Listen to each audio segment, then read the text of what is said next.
প্রিয় মুসলমান ভাইয়েরা, রব্বুল আলামিন জানিয়ে দিয়েছেন, ফারতাকিব ইয়াওমা তা'তিস সামাউ বিদুখানিম মুবিন ইয়াগশান নাস হাযা আযাবুন আলীম। রব্বুল আলামিন জানায়া দেয়, ও পৃথিবীর গোলাম, ও পৃথিবীর বিশ্বাসীরা, ও পৃথিবীর ঈমানদারেরা, আমি আল্লাহ রব্বুল আলামিন তোমাদেরকে পৃথিবীর জমিনে পাঠালাম। আমি রবের বিধি বিধানকে যে বান্দা পৃথিবীর জমিনে গ্রহণ করে মেনে মেনে চলবে, এই বান্দাকে পরকালীন জীবনে যিনি নাজাতের ব্যবস্থা করে দিবে, জবান খুলে বলেন তিনি কে? আল্লাহ রাব্বুল আলামিন জানায়া দেয়, ও পৃথিবীর বিশ্বাসীরা ভালো করে বুঝে নাও, ফারতাকিব ইয়াওমা তা'তিস সামাউ বিদুখানিম মুবিন। হে রাসূল, আপনি ওই দিনের আগমনের অপেক্ষা করুন যেদিন আসমান থেকে প্রকাশ্য ধোঁয়া উপস্থিত হয়ে যাবে। আল্লাহ রাব্বুল আলামিন তার রাসূলকে জানায়া দেয়, ইয়া রাসূলুল্লাহ, ইয়া হাবিবাল্লাহ, নবী আপনি জানায়া দেন, যেদিন আল্লাহ রাব্বুল আলামিনের পক্ষ থেকে প্রকাশ্য ধোঁয়া যেদিন আচ্ছাদন করে ফেলবে, সেদিনকে তোমরা ভয় করো, কেননা কিয়ামতের পূর্ব লক্ষণ অনুযায়ী রব্বুল আলামিন কিয়ামতের ওই মক্কা নগরীর একটা বাসীর জন্য আল্লাহ তাআলা এক প্রকার ধোঁয়া ছেড়ে দিয়েছেন, যে ধোঁয়ার মাধ্যমে তারা বড়ই কষ্ট পেয়েছে। এই জন্য মুসলমান ভাইরা, দোকান শব্দের অর্থ হলো ধোঁয়া, ধোঁয়া, দোকান শব্দের অর্থ হলো ধোঁয়া। আর ধোঁয়াটা হলো জাহান্নামের একটি প্রজ্বলিত আগুনের ধোঁয়া, যে আগুন বড় আপনাকে আচ্ছাদন করে নেবে, যে আগুন ধোঁয়া, যেই ধোঁয়া আপনাকে অন্ধকারাচ্ছন্ন করে দিবে। আমার ভাইয়েরা, সাধারণ অর্থে আমরা আগুন জ্বালালে সেই ধোঁয়া আমাদের চোখে আসলে আমরা চোখ দিয়ে পানি ছেড়ে দেই, ঠিক কিনা বলেন? ঠিক কিনা? মায়ের রান্না করে হঠাৎ করে কাঁচা লাকড়ির কারণে ঘর ভরে গিয়েছে ধোঁয়ার কারণে, সন্তান দৌড়ায় আয়সা চোখ মুছতে মুছতে বলে, মা কি আগুন জ্বালাইছো তুমি, ঘরের মধ্যে ধোঁয়ায় থাকা যায় না। কথা কন। সাধারণ ধোঁয়া, সাধারণ ধোঁয়া সহ্য করা যায় না। আর আল্লাহ রাব্বুল আলামিন যে গজবের ধোঁয়া তোমার আমার জন্য ছেড়ে দিবেন, কঠিন থেকে কঠিন অবস্থায় আমরা পড়ে যাব রে বাবা। এজন্য দুনিয়ার জমিনে রবের বিধি বিধান বাস্তবায়ন করবার দরকার আছে না নাই? রবের বিধান মানবে যারা, আল্লাহ তাআলা নাজাত দিবেন তাদেরকে। সুবহানাল্লাহ বলেন। এই জন্য প্রিয় মুসলমান ভাইয়েরা, ইয়াগশান নাস হাযা আযাবুন আলীম, এটা বিরাট যন্ত্রণাদায়ক শাস্তি আল্লাহ তাআলার পক্ষ থেকে। এই ধোঁয়া, প্রকাশ্য ধোঁয়া যখন আল্লাহ তাআলা ছেড়ে দিবেন, এটা হলো মানুষের জন্য অত্যন্ত ভয়ানক একটি শাস্তির ব্যবস্থা। আল্লাহ তাআলার কাছে শাস্তির কি ক্যাটাগরির অভাব আছে নাকি? জোরে বলেন। আল্লাহর কাছে শাস্তির ক্যাটাগরির কোনো অভাব নাই। মুসলমান প্রিয় বন্ধু, ভালো করে বুঝে নেন, আল্লাহ তাআলার কাছে এত পরিমাণ শাস্তি মজুদ রয়েছেন। তার সামান্যতম একটু আযাব যদি আল্লাহ তাআলা পৃথিবীবাসীর মানুষদের জন্য ছেড়ে দেয়, পৃথিবীর মানুষ বেকার হয়ে পড়বে। এই জন্য রবকে ভয় করো, রবের পাকড়াওকে ভয় করো। ইন্না রাব্বিকা লাশাদীদ, রবের পাকড়াওকে ভয় করো, রবের আযাবকে ভয় করো। রবের আযাব তোমার জন্য ধেয়ে আসছে বান্দা। এই জন্য যতদিন পৃথিবীর জমিনে বাঁচবা, গোলাম রবের সকল ধরনের আদেশ নিষেধ যদি বান্দা পৃথিবীর জমিনে গ্রহণ করে নাও, আমাদেরকে পরকালীন জীবনে যিনি নাজাতের ব্যবস্থা করে দিবে, জবান খুলে বলেন তিনি কে? তিনি হচ্ছেন আল্লাহ তাআলা। এজন্য আমরা রবকে ভয় করব, রবের আদেশ মানব। কেননা কিয়ামতের ময়দানে আমার এমন পরিমাণ বিচারে কাঠগড়ায় আমাকে দাঁড় করানো হবে, যেখানে আমাকে বাঁচাবার পৃথিবীর জমিনের কোনো মানুষ কাজে লাগবে না। ঠিক কিনা বলেন? এর জন্য প্রিয় ভাইয়েরা, কিয়ামতের ময়দান বড় ভয়ঙ্কর ময়দান। যে কিয়ামতের ময়দানে সন্তান মাকে ভুলে যাবে, মা সন্তানকে ভুলে যাবে, বাবা তার সন্তানকে ভুলে যাবে, সন্তান তার মাকে ভুলে যাবে, স্বামী স্ত্রীকে ভুলে যাবে, স্ত্রী স্বামীকে ভুলে যাবে। একটি মাত্র নেকির জন্য সন্তান যখন বেকার হয়ে যায়, পরিচিত মানুষদের কাছে দৌড়াবে, বলবে, ভাই তুমি তো দুনিয়াতে আমার অনেক উপকার করছো, একটা আমল দিয়ে একটু আমার উপকার করে দাও না, একটু জান্নাতে চলে যাই। সেদিন আপনার কোনো কাছে আসবে না কোনো মানুষ। এই জন্য প্রিয় বন্ধু, ভালো করে বুঝে নেন, আপনি পৃথিবীর জমিনে যে পরিমাণ আমল করবেন, যে পরিমাণ রবকে ভয় করবেন, যে পরিমাণ রবের বিধিবিধানগুলো পৃথিবীর জমিনে বাস্তবায়ন করে নেবেন, ঠিক সে পরিমাণ আল্লাহ তাআলা আপনাকে কিয়ামতের ময়দানে নাজাত দিয়ে দিবে। সুবহানাল্লাহ। এজন্য আমরা মানুষকে কষ্ট দেব না, পরের হক মেরে দিব না। আপনি নামাজ কম পড়েছেন, রোজা কম রেখেছেন, হজ করেন নাই, যাকাত দেন নাই, আল্লাহর বিধান লঙ্ঘন করেছেন, আল্লাহ চাইলে কোনো না কোনো মাধ্যমে আপনাকে মাফ করে দিতে পারে, কিন্তু পরের আইল ঠেলা, পরের জমি মেরে দেওয়া, পরকে কষ্ট দেওয়া, পরের সম্পদ আত্মসাৎ করা, রব এগুলো আপনাকে ছেড়ে দিবে না। ঠিক কিনা বলেন? আল্লাহর হক আল্লাহ মাফ করতেও পারে, কিন্তু বান্দার হক আল্লাহ তাআলা মাফ করবে না।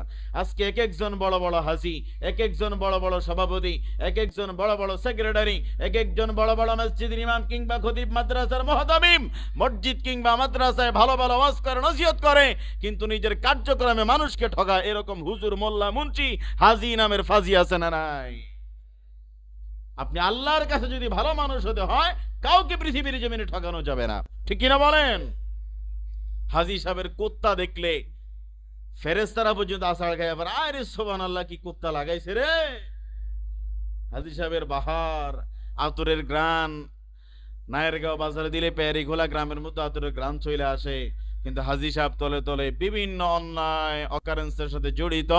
ওই হাজির আপনার সুন্দর রুমাল, ওই হাজির পাঞ্জাবি, ওই হাজির আতর ব্যবহারকারীর মাধ্যমে আল্লাহ তাআলা নাজাত রাখে নাই, তার হালাল পন্থার মধ্যে আল্লাহ তাআলা তার জন্য নাজাত রেখেছে। ঠিক কিনা বলেন?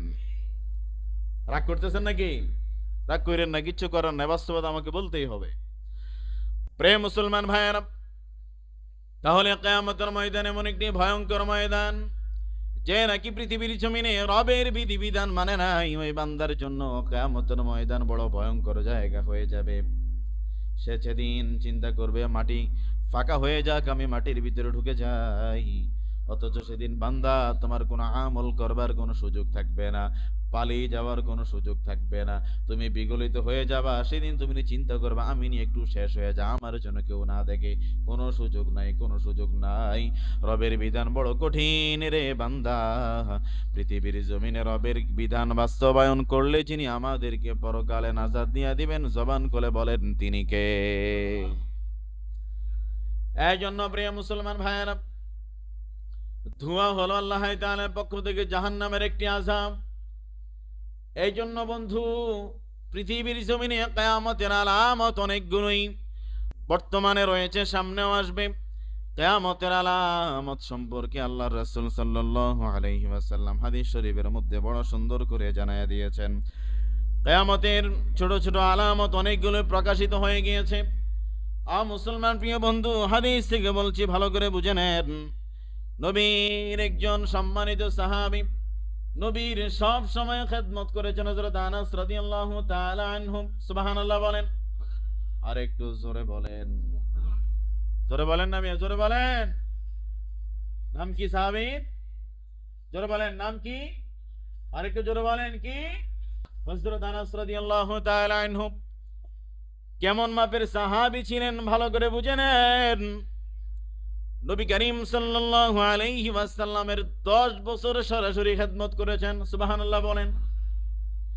আমি মসজিদের ইমাম, আমি আলোচক, মাহফিলে যাওয়ার সময় কত মানুষ আমাদের সফর সঙ্গী হয়, ঠিক না? কথা বলেন।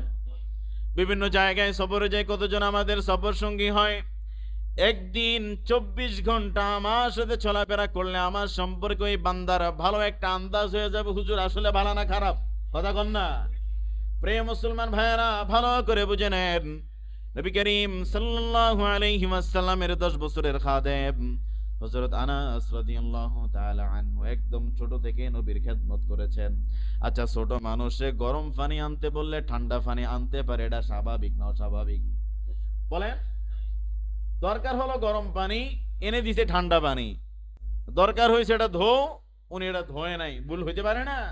কিন্তু আল্লাহ রাসূল সাল্লাল্লাহু আলাইহি ওয়াসাল্লাম 10 বছর যে আনাস রাদিয়াল্লাহু তাআলা নবীজির খেদমত করেছেন, ওই ছোট্ট আনাস এত পরিমাণ নবীজির খেদমত করেছেন।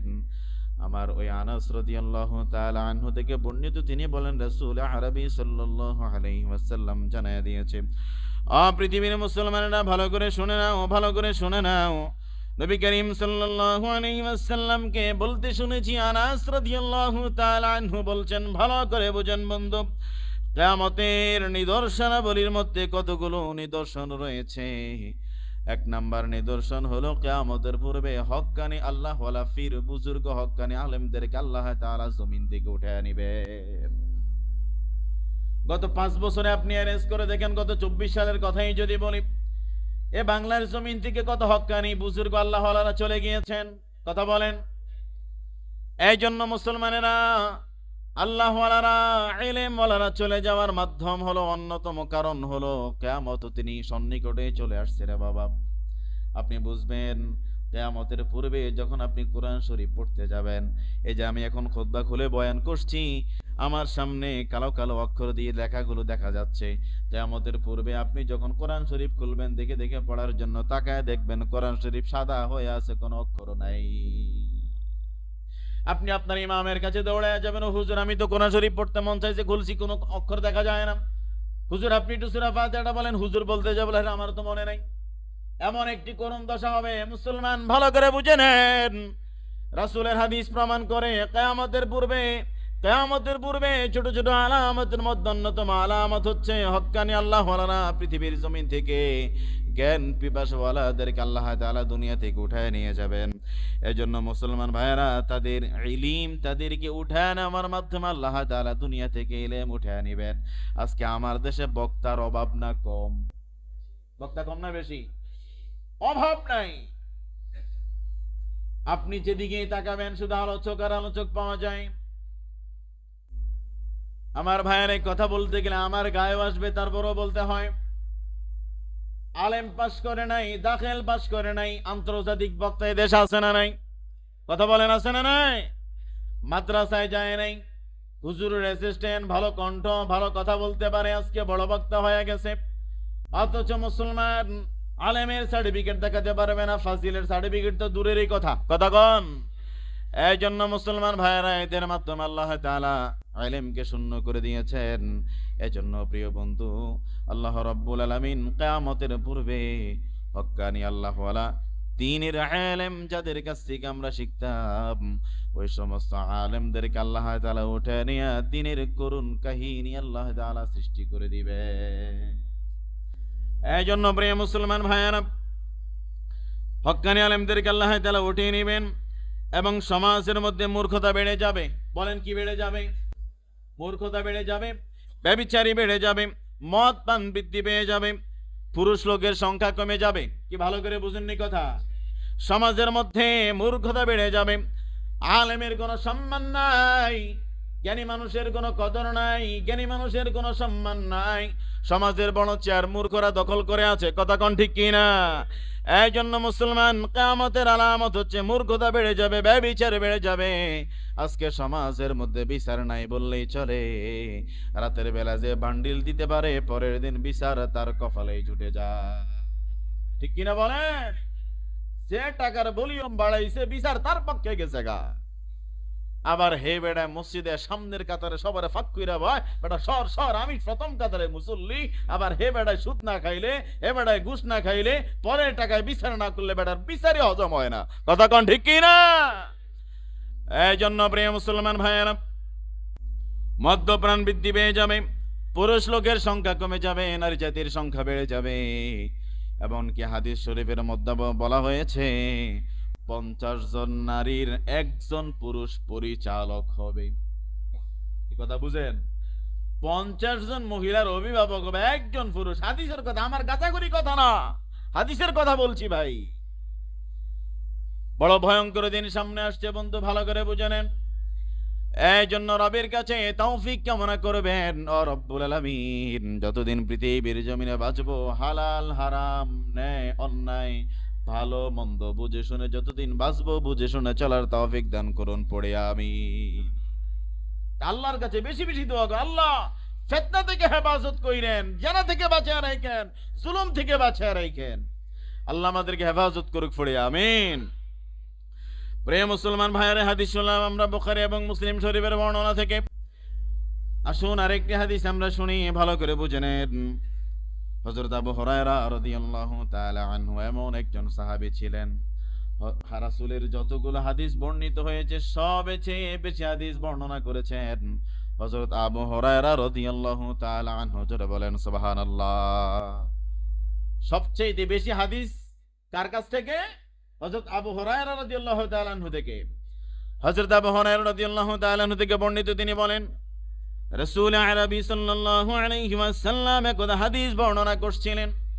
নবী করিম সাল্লাল্লাহু আলাইহি ওয়াসাল্লাম সাহাবাদের সামনে হাদিস বর্ণনা করছিলেন। আমার কথা কি আপনারা বুঝেননিও? কথা কয় না, বুঝেননি? না বুঝলে ওয়াজ ছেড়ে দেয়, আপনারা দিয়ে অমনোযোগী হলে কথা বলা যায় না। ভালো করে বুঝেন, মনোযোগ সহকারে শুনবেন হুজুর কি বলে। এই আমনে করে কথাগুলো কোনে লেগে 3-4 ঘন্টা পড়ালেখা করতে হয়। এটা মনে করেন না যে হুজুরের বোধে বইছে আর কইতে আছে না, দীর্ঘ সময় স্টাডি করে এখানে বসতে হয়, এরপরেও তো গড়মিল লাগায় ফেলাই। ভালো করে বুঝেন, মনোযোগ সহকারে শুনেন। নবী করিম সাল্লাল্লাহু আলাইহি ওয়াসাল্লাম আলোচনা করছেন, এমনি সময় জনৈক একজন বেদুইন ব্যক্তি এসে বললেন, ইয়া রাসূলুল্লাহ, ইয়া হাবিবাল্লাহ, ও রাসূল, আপনার কাছে জানতে চাই কিয়ামত কখন হবে। একজন বেদুইন নবীর কাছে জানতে চায়, ইয়া রাসূলুল্লাহ, আপনি বলে দেন কিয়ামত কখন হবে। এবার আল্লাহর রাসূল সাল্লাল্লাহু আলাইহি ওয়াসাল্লাম জানায় দেয়, যখন আমানতের খেয়ানত করা হবে। আমানতের যখন খেয়ানত হবে তখনই কিয়ামত হয়ে যাবে। এবার বেদুইন আবার প্রশ্ন করলে, ইয়া রাসূলুল্লাহ, ইয়া হাবিবাল্লাহ, আমানতের খেয়ানত কাকে বলে? আবারও প্রশ্ন করলে, ইয়া রাসূলুল্লাহ, আমানতের খেয়ানত কাকে বলে? এবার আসলে ব্যাখ্যা বিশ্লেষণের কথা জিজ্ঞাসা করা হলে, ইয়া রাসূলুল্লাহ, আমানতের খেয়ানত কাকে বলা হয়? যখন নবী করিম সাল্লাল্লাহু আলাইহি ওয়াসাল্লাম এই কথা জিজ্ঞাসা করলেন, তখন তিনি বললেন, রাষ্ট্রীয় কিংবা সরকারি দায়িত্ব লোক এমন লোকদের কাছে অর্পিত করা হয় যারা মূর্খ, যারা বর্বর। কথা কোন ঠিক কিনা? আজকে রাষ্ট্রের দায়িত্বে অনেক মানুষ বসে আছে যাদেরকে মানুষ চায় না, আছে না নাই? আমার কথা কেন, আছে না নাই? রাষ্ট্রের গুরুত্বপূর্ণ দায়িত্বে এমন এমন লোকদেরকে বসানো হয়েছে, এমন এমন লোকজন রয়েছে যাদেরকে বাংলার আপামর সুন্নি জনতা মুসলমানেরা চায় না যেই সমস্ত লোকজন সেখানে বসে থাক। এজন্যই তো আল্লাহ রাব্বুল আলামিন হাবিব জানিয়ে দিয়েছে, কিয়ামতের পূর্বের লক্ষণ হলো তোমরা আশঙ্কা করবা যখন আমানতের খেয়ানত হবে। আমানতের খেয়ানত হলো রাষ্ট্রীয় কিংবা সরকারি চেয়ারের মধ্যে অযোগ্য ব্যক্তিদেরকে তোমরা যখন বসাবা, তখনই তোমরা কিয়ামতের পূর্বাভাস তোমরা লক্ষ্য করে নাও।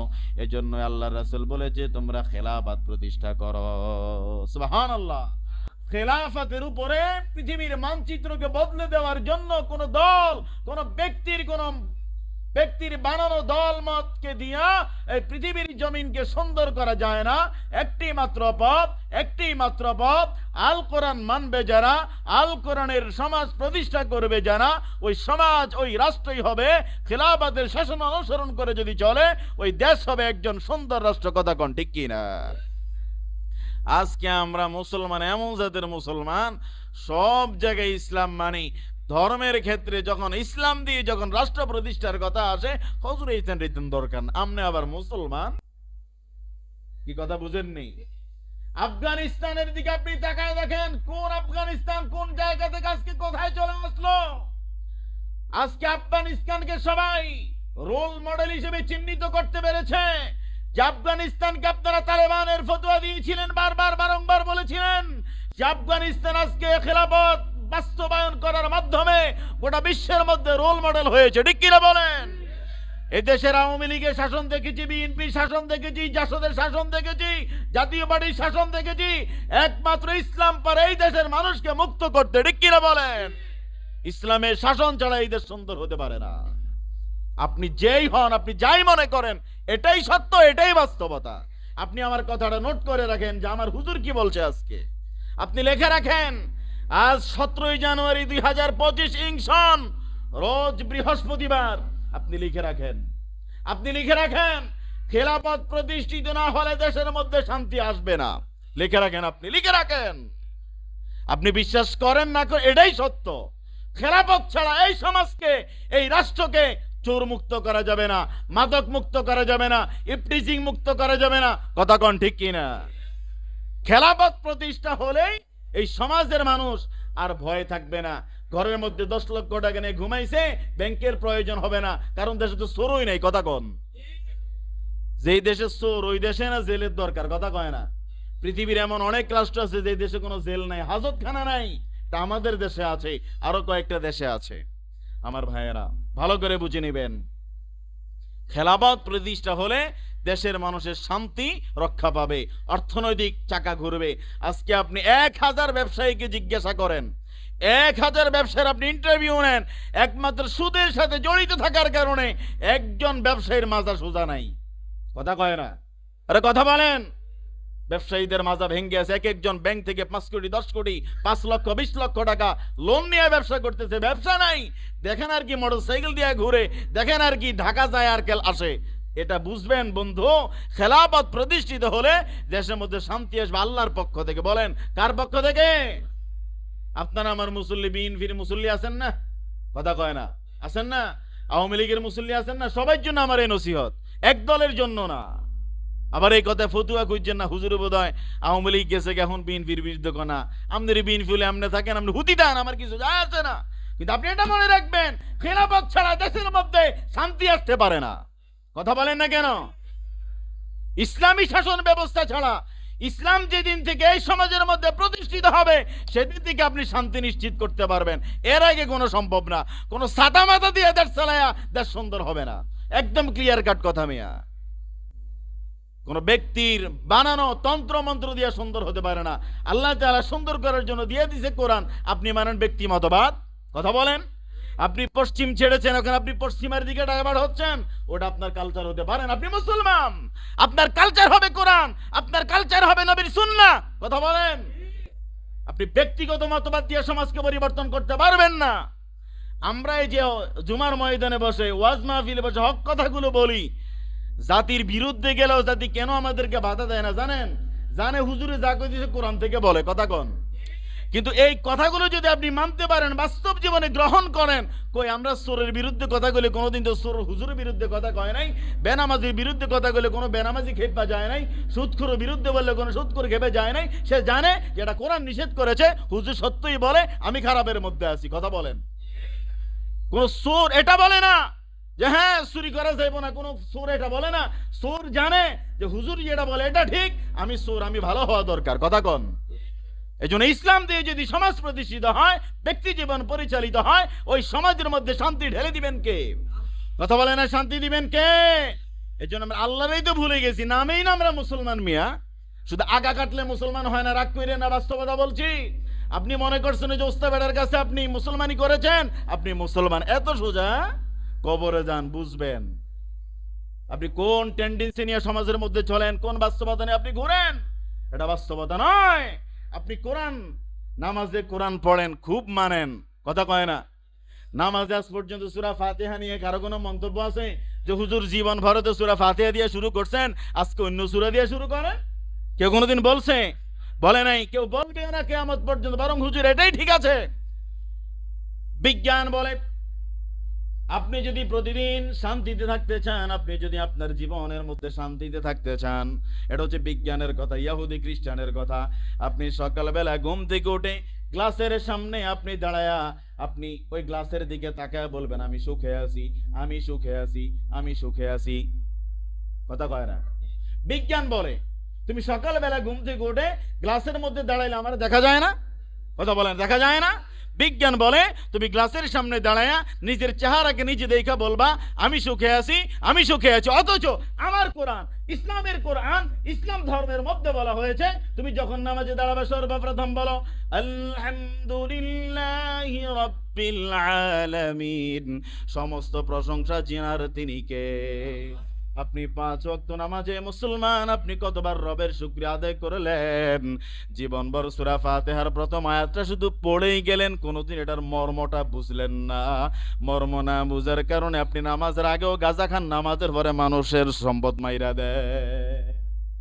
কথা কয় না? উচিত কথা কইছি তাহলে যে আইয়ে না যদি আবার আমার নিজের গাড়ে পড়ে, কারণ সবে তো মোটামুটি ম্যাক্সিমাম মানুষই তো মানুষের ঠগাইন না। বলেন এখানে একজন হাত তুলে বলেন যে হুজুর আমি একদম নিট এন্ড ক্লিন আছি, আমার দ্বারা কোনো গুনাহ টুনা হয় না, আমি একজন ওলি, আমার দেখান একজন, দেখান আমারে মিয়া। আপনি বলেন যে আপনার দ্বারা কারো কোনো ক্ষতি হচ্ছে না, বলেন। আপনি তো মুসলমান, আপনি বুকে হাত দিয়ে বলতে পারবেন না এই কথা, তাহলে আপনি মুসলমান কিভাবে? মুসলমান তো অন্যায় করতে পারে না, মুসলমান তো কারো ঠকাতে পারে না। কথা বলেন। আপনি মুসলমান তো তখনই হবেন যখন আপনার জবান থেকে, আপনার হাত থেকে, আপনার সমাজের মানুষ, আপনার পরিবার মানুষ সম্পূর্ণ নিরাপদ থাকবে। কিন্তু আজকে মুসলমান আমাদের দেখলে ডরায়, মাগো কোন সময় মামলা দিয়ালায়, মাগো কোন সময় মারিয়ালায়। কথা কন, তা আমরা গিয়ে মুসলমান, আমাদের দেখলে মানুষ ডরায়, কথা বলে না। অথচ আল্লাহ রাসূলকে ওই যুগের কাফেররা দেখলেও ভালোবাসার নজরে তাকাতো, যদিও নবীর বিরুদ্ধে আচরণ করত। তারা জানে যে মুহাম্মদ সত্য, দলের কারণে, ধর্মের কারণে নবীকে মানতে পারে না, কিন্তু মন থেকে নবীরে ভালোবাসতো। কথা বলেন। তা আপনি আজকে মুসলমান, আপনি নামাজ পড়েন, রোজা রাখেন, হজ করেন, জাকাত দেন, মসজিদের ইমাম সাহেবের বেতন মাশাআল্লাহ বাকি রাখেন না, দিয়ে দেন। এত কিছু আপডেট হওয়ার পরে আপনি মানুষ কেন ঠগান? তাহলে তো আপনি মুসলমানের নামিয়া। এই জন্য আমার ভাইয়েরা, আমার এই জোড়ালো কথাগুলো আমি বারংবার এই জন্যই বলে যাই, আমি চাই যে আমার এই কথাগুলো আপনার হৃদয়ে লাগুক, আমি চাই আমার এই কথাগুলো আপনার হাড্ডিতে গেঁথে যাক। আপনি একটু সোজা হন, আপনি একটু ভালো হন, আল্লাহ তাআলা আমাদেরকে ভালো মানুষ রূপে কবুল করুন। পড়ি আমিন। আরেকটু জোরে পড়ি আমিন।